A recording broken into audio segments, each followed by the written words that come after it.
चांद बहुत खूबसूरत है, ये बात तो हम सबको पता है। और ये बात भी हमें पता है कि चांद हमारी पृथ्वी के चारों ओर चक्कर लगाता है। लेकिन वहीं अगर आपसे कोई पूछे कि चंद्रमा और पृथ्वी की दूरी कितनी है, या फिर आपसे अगर कोई पूछे कि चंद्रमा पर पहुंचने में कितना समय लगता है, तो शायद इन सवालों के जवाब आपके पास नहीं होंगे। तो आज की इस वीडियो में हम आपको यही जानकारी देने वाले हैं कि चंद्रमा और पृथ्वी की दूरी कितनी है, या फिर अगर चांद पर जाना हो तो वहां पहुंचने के लिए कितना समय लगता है। तो इस वीडियो को आप पूरा लास्ट तक जरूर देखें।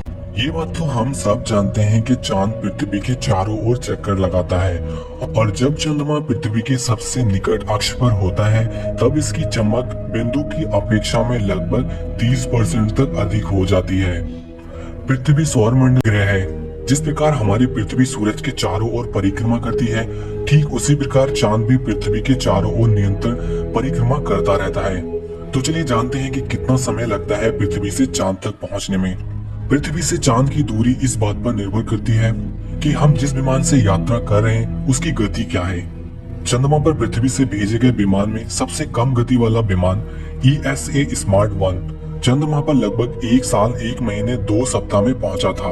वहीं अब तक का सबसे तेज गति का विमान नासा का न्यू हॉरिजन ने करीब 8 घंटे 35 मिनट में पृथ्वी से चंद्रमा की दूरी तय कर ली थी। यह पृथ्वी से चंद्रमा के बीच की यात्रा को तय करने वाला अब तक का सबसे तेज विमान था, जो इतने कम समय में पृथ्वी से चंद्रमा तक पहुंच पाया था। तो चलिए अब जानते हैं कि पृथ्वी से चंद्रमा की दूरी कितनी है। तो पृथ्वी से चंद्रमा की दूरी लगभग 4,06,696 किलोमीटर है। तो दोस्तों मैं उम्मीद करता हूँ कि अब आप समझ गए होंगे कि पृथ्वी से चंद्रमा की दूरी कितनी है, या फिर किसी को पृथ्वी से चंद्रमा पर जाना हो तो वहां तक पहुंचने में कितना समय लगेगा। अगर आपको हमारी दी गई